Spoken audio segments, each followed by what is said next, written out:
podcast. I bet you weren't expecting to hear from us again. But that's all really because we got caught up with the whole variety of affairs. My name is Patrick Tan. I'm the General Counsel for Chain Argos. With me, as usual, and we're back, John Ryder, our CEO and Chief Data Scientist. And we're obviously going to be posting this from more remote locations as our work takes us to various different locations. So if you thought that the podcast was dissolved, well, you were wrong. It is back. It is back with a vengeance. We've got so much content to keep you guys apprised of and to bring back some of the old hits. The hits just keep playing. John's got all the hits. So if you missed us, I hope you did, we're back. So without further ado, let's talk about this week's topics with John.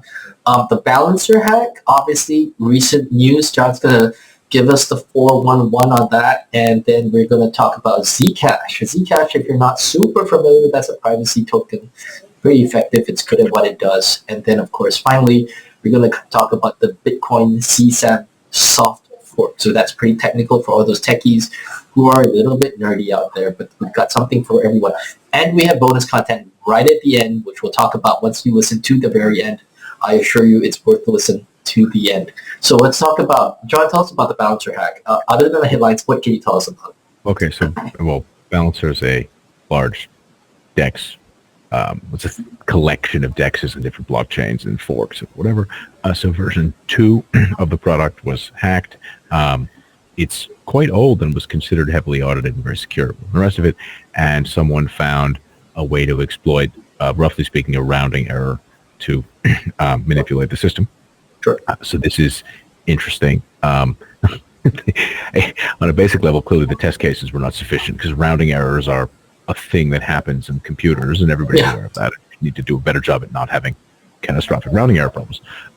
This was all made a little bit more difficult or more problematic, harder to fix, whatever, because of the way you can kind of chain transactions together with it. Balancer, so somebody was able to, I guess conceptually, I would say ping pong back and forth across the rounding error to suck a tremendous amount of money out. Fine. So bad software, hack, money stolen, whatever it is. As is normally the case, the interesting thing is what people did to deal with the results. Right. So a number of different tokens were stolen because one specific pool had this problem, whatever, but a whole range of tokens were stolen. So we're now going to go through a list of interesting centralized actor seizures of funds based on no legal proceedings, just some DAO or some people deciding to do something, right? Yeah. So at one end of the spectrum, we've got Berachain, which had a copy, a fork, whatever, of this exact balancer code embedded into their chain, hard-coded, such as it is, into the chain. So not user-published smart contracts, but built into the system. So that meant that the bug was built in, was compiled into the system, such as it is. So they froze the system with the intention of seizing everything and just removing the hacker's stolen money, reverting it back, just seizing, shutting them down so they couldn't do it. Sonic, which had a vaguely similar problem, similarly froze the addresses, and then Polygon also chose to censor transactions by the hacker. So those are three ETH2s that have sort of had many years. We've done some work on this, and we've talked about this and published it. And other people have talked about it, are they really just multi-sigs or not? And now they've just demonstrated, as is usually the case, that yes. Yeah, I gotta jump in here because especially for those listeners and viewers who are not super familiar with the way these things work. Correct me if I'm wrong, and I apologize if the question is rather stupid, but correct me if I'm wrong. I thought these were supposed to be their own blockchains. And again, correct me if I'm wrong. I thought the whole point of the blockchain is that it's supposed to be decentralized. There's supposed to be some kind of consensus mechanism that is supposed to cater for this. Because if I recall, correct me if I'm wrong again, in 2016, after Ethereum suffered a hack, there was a big issue as to whether or not they should hard fork and ignore those tokens. That eventually led to the ideological breakup that you then saw with Ethereum Classic and the current Ethereum state. So how is this any different from that? It's not at all, except that at least the discussion there was honest. Yeah. So there's a range of projects here. Some of them are L1s, some of them are L2s. There's a Ethereum staking protocol called StakeWise, and some StakeWise liquid staking tokens, receipt tokens, were also stolen, and StakeWise chose to burn those tokens and reissue fresh tokens to somebody else. The StakeWise website makes clear that they're non-custodial, which would appear to not be the case if they could take the money back. So, yeah, these people are all violating their promises in different ways. I mean, Polygon is an Ethereum L2 that claims to be decentralized and managed to seize people's assets. StakeWise is a staking protocol that claims to be decentralized and seize people's assets. You know, Berachain and Sonic make slightly different versions of what are morally the same promises and chose to freeze other people's assets. I'm sure there are other examples. I'm just not going to bother to find more than 4 because at that point, who cares, right? Yeah. So, you know, as is usual, nobody has any control until they need to have some control, and that's the end of that. I find the StakeWise one interesting because it appears to be 1 or maybe 2 people who were identifiable. So, you know. And please indulge me for a minute here. And again, not to sound like a complete Luddite, but if you can do these actions, and if that goes to sort of undermining the claims of decentralization, so to speak, to what extent are you then technically responsible for what happens on your platform for the stuff that you do let through? So I accept that, okay, this is a hack, and you know, whoever it is decided that they wanted to do something about it to sort of deal with the situation such as it is. I mean, for whatever the reasons are. Sorry. Let me stop you there. So you say it's a hack, and I agree that it certainly looks like taking advantage of a mistake in the system. Sure. But at the same time, it's not like an announcement was made, we agree we've hacked your system, thank you for the money. Yes. So it's still a value judgment that is subjective in some sense. Yeah. This code execution seems unlikely to have been what was intended by the developers. Yeah. But it's also several years old, and it's something that the developers left out there. So okay. So this is what's this the is a great threshold point for deciding it's a hack unilaterally? I agree. Let me rephrase. In fact, I think it's important that we characterize things as they are, and not as you would like them to be. I use the term hack pretty loosely, and I 100% agree with you in this case. This is not really a hack. If you use the system the way it was designed, can you be then said to have exploited that system? And for how long, if the system hasn't been changed and people say that it's stable, at what point are you able to assume that it really is okay? Yeah. So if it came out last week, that's different than if it came out 20 years ago, and I don't know. So there's 2 bits to unpack here. If you design the system in such a way that they're left open this opportunity to do these sorts of things, then technically, and if you've left it that way for a long time, technically you can't really cry foul when people use the system as you've designed it. That's one. I think that's a reasonable argument, and I think that's something that would sort of move the day you designed a core system. That's the case. I don't think that.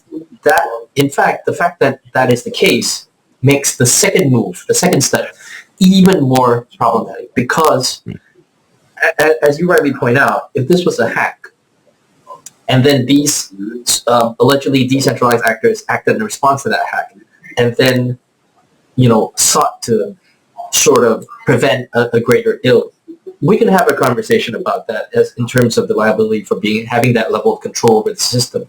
But in this case, you have people who have actually used the system precisely the way it was designed. It's not a bug, it's a feature. Of course, you may determine that it's a bug, depending on whose side, you know, how you interpret it. And then now them having exposed the fact that this bug existed, and they then use that bug exactly how you designed it, and then you decide to freeze it, despite there being no official sanction, despite there not being any specific, like, it's one thing to respond to regulatory pressure, political pressure. It's quite another thing to sort of your own volition, take proactive steps, so to speak. So to that end, and I know we don't have a definitive answer to that, but it does concern me that supposedly decentralized platforms who are acting in response to the way the software was precisely designed are then now taking proactive steps to curtail the ill effects of things that were inherent in their design And then I guess the question then is to what extent... And they also designed in the collective action ability to revert it. Correct. So, correct. And the fact that it didn't take very long seems to suggest or allude to the fact that even if you say that it was, a House of Representatives sort of situation, so to speak, there aren't that many representatives to begin with, and they appear, at least on the surface of things, to act in unison, almost as if they were a unitary body. Well, in the case of Berachain, it really is a single code base by a single group running it, so they just... Correct. Polygon's the arrangement, they can just decide. I mean, so I should make clear that clearly this looks like it was an exploit of some sort, right? But you can't say this is decentralized code I'm not responsible for. Oh, it behaved in a way that's not what I intended, even though I declared it stable for years, revert everything, and not just accept legal responsibility for everything that's been going on the whole time. It is unlikely these people have received law enforcement requests to freeze funds before, because they've done so much marketing to tell law enforcement, don't bother to contact us because it's pointless.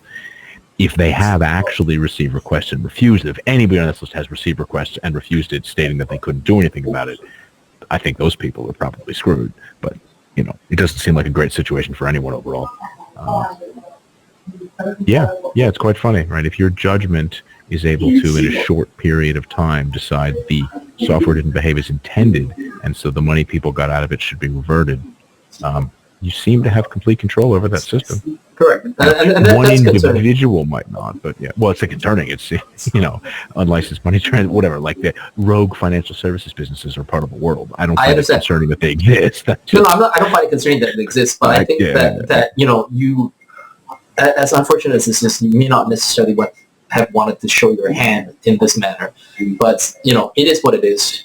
They seem to think that this won't be a problem, which I find, some of these projects have more lawyers and fewer lawyers than the rest of it. It seems unlikely to me that anyone consulted with their lawyers before doing this, because the lawyers would surely have said, don't do this. I would think so. StakeWise is not the only protocol whose liquid staking tokens were stolen through this process. They do appear, I did a little look on this one, to be the only one that took this action, but also they were not the largest amount stolen, or the one that was sold most quickly. So once they've been sold on repeatedly, it's hard to reverse the transactions. So. Okay. Let's switch gears a little bit in that same theme of decentralization. Tell us a little bit about what's going on with Zcash.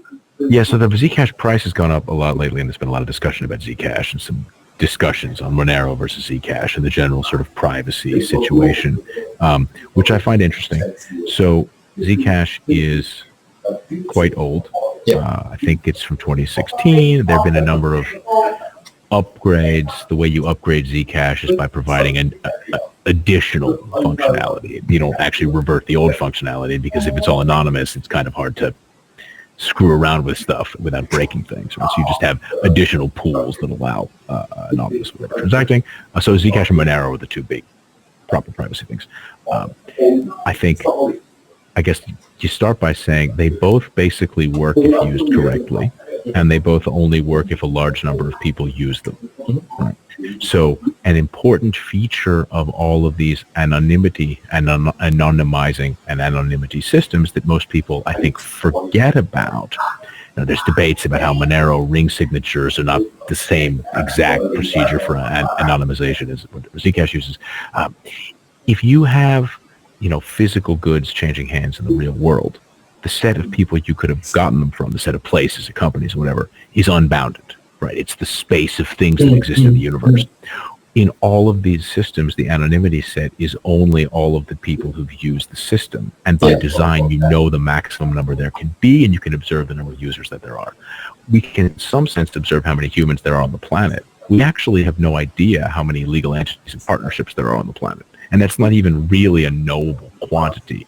It's certainly not as knowable a quantity as how many addresses have ever transacted X. Right?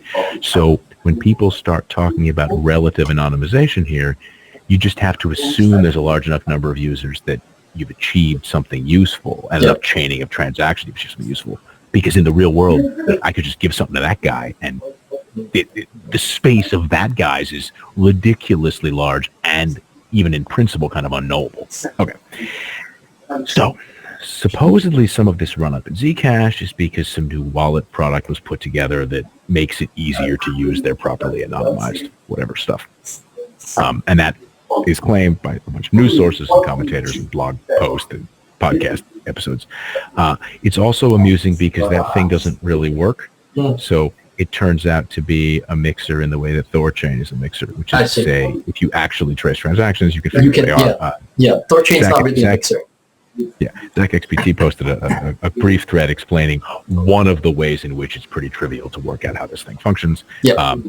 They claim that they will find a way to fix it, and as is often the case, doing the fixing without taking central control over the thing is the problem. So good luck. A lot of the time, this is like a recursive thing where, oh, this is a central point of control. Here's a solution. Wait, that has a central point of control. Here's a solution. Wait, that has a central point of control. You're doing it wrong. So I think it's amusing that Zcash has a bit of that issue. Not the protocol itself, the products that people are trying to use to make it easier to transact on Zcash. So that's challenging, right? The anonymity set and use of Zcash is going up. Certainly, the custodial protocols are all struggling. The Tornado Cash guy is dealing with whatever's going to happen with his sentencing. One of the Samurai Wallet guys was just sentenced to the maximum, and the other one is supposed to be sentenced, I think, around to tomorrow, today, whatever. So he'll presumably be given the same sentence because I think they did the exact same things. So people seem less interested in running privacy protocols. So the Zcash and Monero type stuff, see what happens. Zcash's big argument for why it was more compliant than other privacy products is that privacy is optional. However, the statement that there's an increasing anonymity set, more people are using the anonymized version, tells you, if privacy is optional, but 99% of people choose it, yeah, exactly, right? You're not really making much of an argument with the regulator. I can unshield things before I deposit them to an exchange. Okay, but what's the history of the transaction? I got nothing, right? I mean, that's the real problem here. So I don't know. Zcash and Monero, the math works, right? Agree. The humans. So, but they still don't really seem to get used too much, and no one has a solution to the usability problem for non-technical users. So I don't know.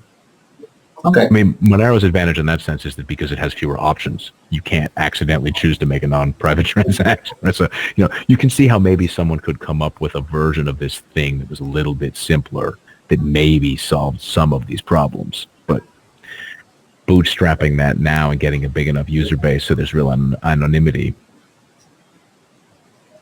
who knows, right? That is something to think about, especially as we've seen there's been a lot more freezing activity of late, especially Tether and stuff like that.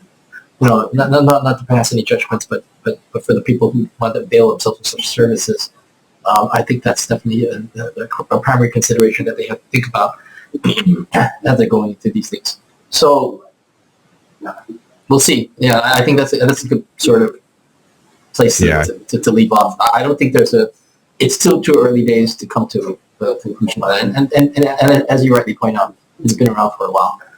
So yeah, this stuff's on the order of 10 years old. Yeah, a couple of different products. These are not new. They're slowly becoming slightly more usable, but actually those more usable versions have the same leaks as the earlier ones. Information leakage. So Okay, so we'll talk about the Bitcoin CSAM Softfork. There are some issues with child pornography and that sort of thing. Whilst we may, as a global society, disagree on things like who's a terrorist, kind of depends on whose side you're on. It's one person's terrorist is another person's freedom fighter, one sanctioned nation is also another person's. We can have an ideological discussion. The sanctioning part certainly varies highly from country to country. Correct, and there are reasonable political issues and ideological issues that can be discussed. But I think when it comes to child pornography, I think it's fair to say that the general consensus is that this is very bad. So I mean, there are differences of opinion on exactly how legally that should be dealt with, but there's generally a consensus that this stuff is not okay. Yes, the child pornography, child abuse is generally not acceptable. So tell me how that relates to the Bitcoin C6 software. Well, okay. So the first thing to say is that there's a whole bunch of such material in the Bitcoin blockchain. Sure. So if you run a full node, you run a synced up with a Bitcoin node, you have a bunch of this stuff there because images of various sorts were embedded into the long time ago. And before even going into the details of the discussions right now, if it is illegal to have possession of some of this stuff in a lot of countries, whether or not that law is right or wrong or constitutional or whatever, that is in practice the way it works in a lot of the world. I suppose people are welcome to challenge it legally, whatever. There's not much of a constituency for defending that behavior, so not a lot of defenders. It's never really been clear legally how having such materials embedded in your node is okay. I don't know of any case where anyone's been prosecuted for specifically that. And it's not like they're in there in some file name .jpeg and there's no image viewer that's part of a Bitcoin node. But there's no image viewer that's part of your whatever desktop the computer, right? These are different pieces of software on your phone or whatever it is. So is it actually different? I don't know.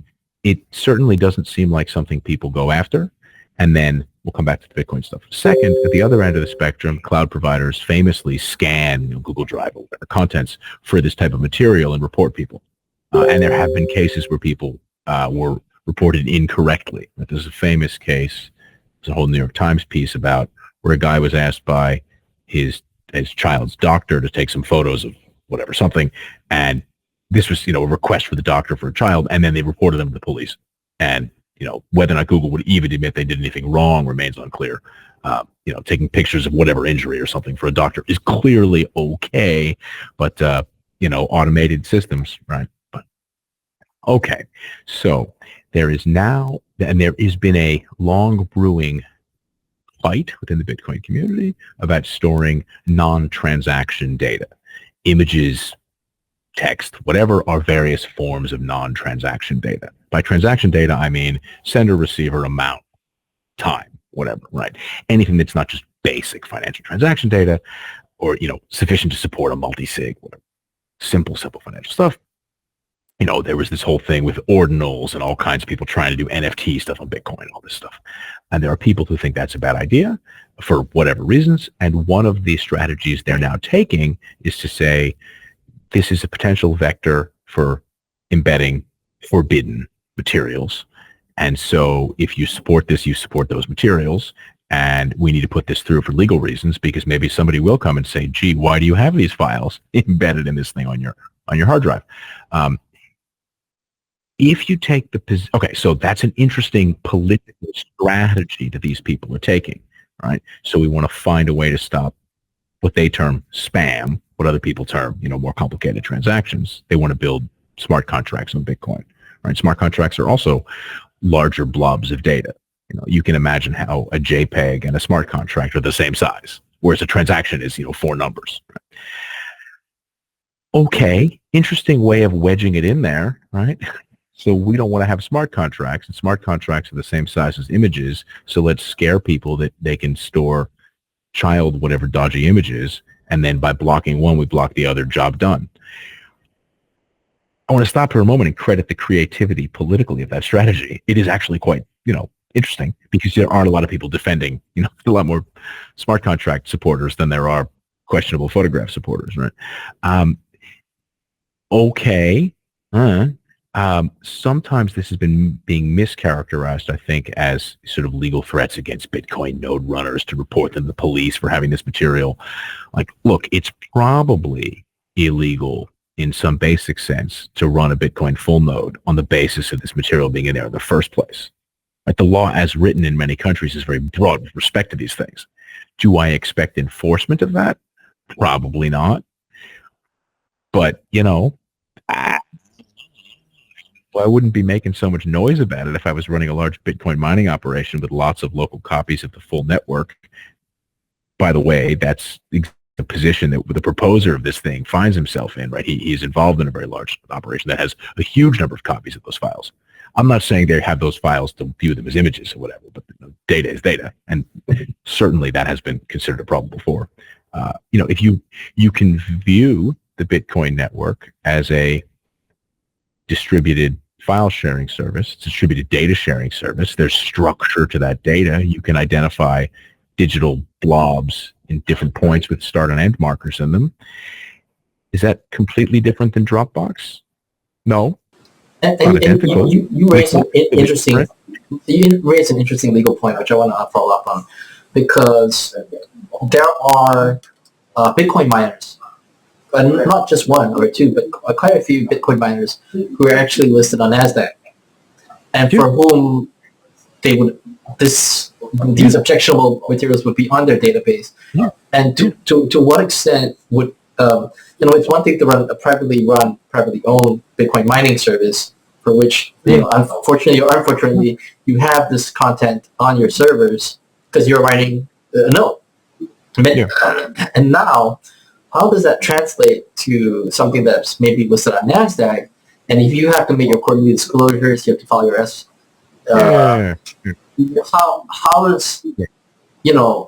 how do you reconcile the fact that there's the potential that all of this child abuse, child pornography that is on the Bitcoin blockchain through no fault of your own? You may not necessarily have contributed to its existence, but you're definitely helping any of these people contributed. Correct. But you are, quite frankly, you are perpetuating the continued existence of that content on the network.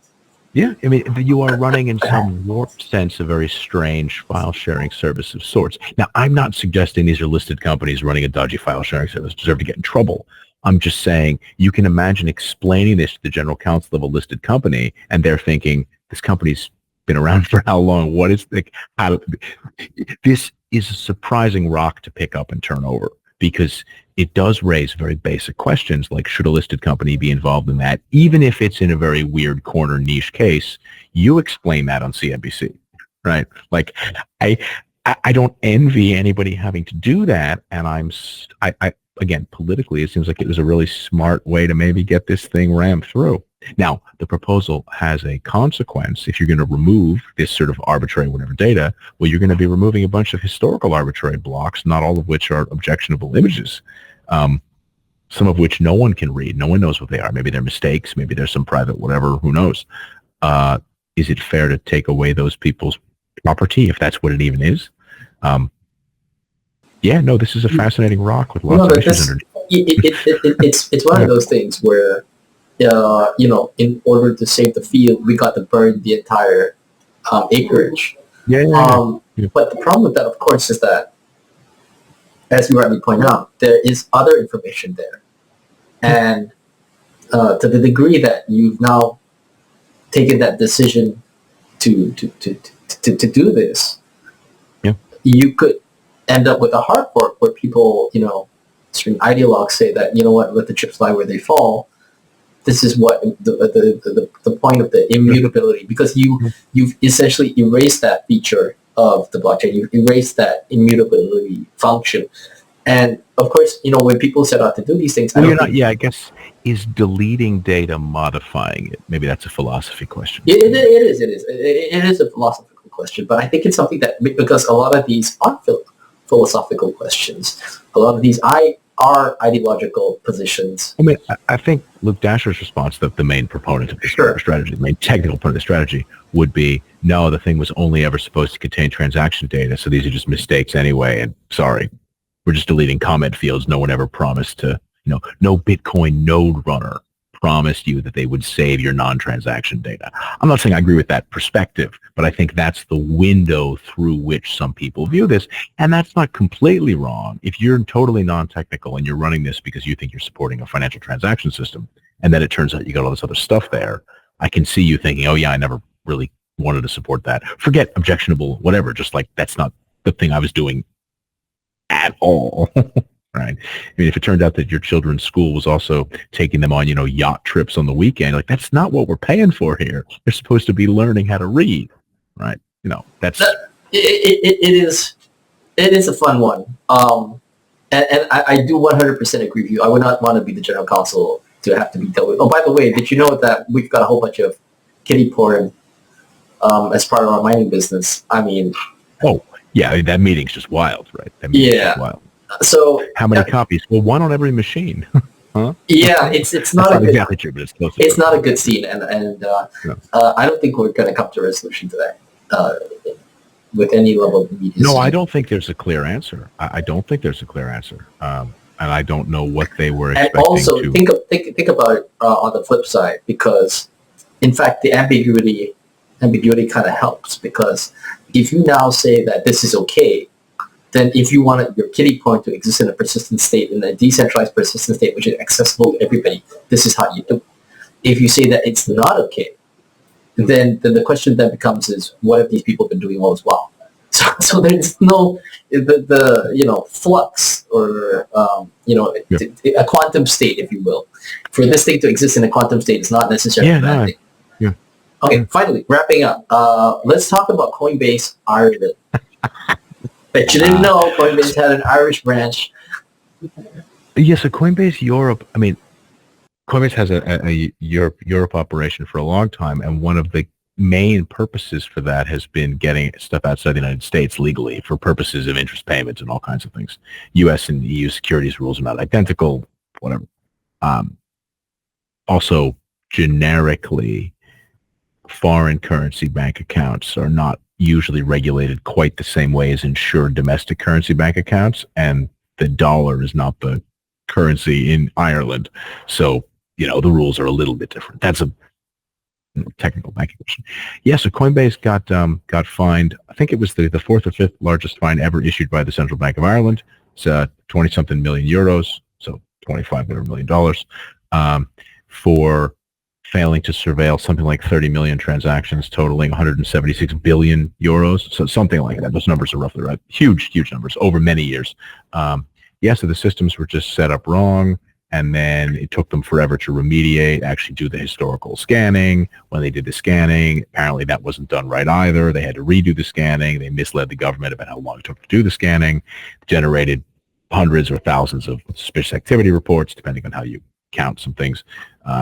And even, the regulator, Irish regulators, European regulators in general, British Isles, Irish island regulators, Northwestern European English-speaking regulators, whatever, tend to have a somewhat softer way of phrasing things. But, the letter is extremely rough by the standards of that style of English, right? Comments like, these were submitted so late, it's not clear that they were useful. Right? The lack of timeliness rendered the reports useless. Right? That's not good. That's not good. They're leaving Ireland. The way that's phrased is that their registration will lapse at the end of the year and they'll move to Luxembourg. They have a fresh registration in Luxembourg from a fresh regime that just began at the beginning of this year. Their license, I think, is like number 4, maybe. 00004. Whether that will happen or not, who knows? Luxembourg certainly is relatively close with Ireland, both members of the European Union and the Eurozone. So the Central Bank of Luxembourg and the Central Bank of Ireland may have a conversation about this. Yeah, it's not great. I mean, surveillance failures are fine. The issue here seems to have been that Coinbase Europe delegated their surveillance to Coinbase United States, which screwed up, didn't communicate with Coinbase Europe. And when eventually later on they sort of did, they weren't open or honest with the regulator. The central bank also makes a point of saying that there was an awareness of some of these problems, and Coinbase made specific promises to the regulator as part of getting their Irish license. And those promises were not honored and may have been somewhat disingenuously, made or described at the time. They may have been given false information. If the government says publicly, this is not an American, the Texas government will be very plain with their language if you do something wrong. The Irish government saying, we think that we were lied to when we granted you your license. That's about the roughest thing they can say, because it's not good. The fine isn't huge, but it does reference a number of U.S. problems that the document suggests are going to result in action that we'll find out about in the probably not very distant future. This also was a pretty quick resolution. The window transaction problems that are documented in the thing, and the filing, the settlement, whatever, I believe ends in March of 2025, and it's still in 2025. So that's pretty quick. Static historical set of transactions. So there you go. I suspect that there will be more to see in this space. Yep. Also, Coinbase's blog post on this also, it's worth reading that just because it does. Nope, looks like we may have lost John there for a minute, and that's one of the vagaries of doing these things remotely. But just to finish up on his point, we do recommend you read that blog post. The other thing that we would strongly recommend you take a look at as well is the fact that this isn't like I'll give you an analogy of a payment processor. I can't remember. Well, I can remember the name, but I'm not going to mention the name of the payment processor. But basically, long story short, that payment processor, which had a license for payment processing in Lithuania, and they lost their payment processing license in Lithuania because it was difficult to determine. Well, not difficult. They weren't able to determine who the UPOs of that payment processor were. So the issue was, of course, is that when that payment services company lost their license in Lithuania, the United Kingdom's FCA did not actually remove their payment processing license. Granted, the UK was already out of the EU at that point in time. Now we have a situation where Coinbase Ireland ran into some issues, and they are re-registering the same entity again in Luxembourg. And of course, this is within the EU. So it stands to reason that the coordination between regulatory agencies, which is what John was alluding to, in the EU is going to be a lot more intimate than, say, perhaps the United Kingdom's FCA and the rest of the EU. So that's just something to think about. I think John is back. He's back as his double. But have a look at the blog post. We'll provide whatever links we can in the comment section down below. But otherwise, thanks for tuning in. John, I had the last word on this one, but have a look, pay attention to the Coinbase and stuff like that. I think that we're in for a couple of surprises over there. But otherwise, thanks for tuning in. Thanks for listening. We gave you an incredibly long episode today. Reason being is we've been gone for so long. So that's why we want to give you all that great content. But otherwise, tune in to us next week where we'll be back with more fresh news, more fresh ideas. And from our Singapore office and from wherever else John is in the world, thank you for tuning in, and we'll talk to you very soon next week. Bye-bye.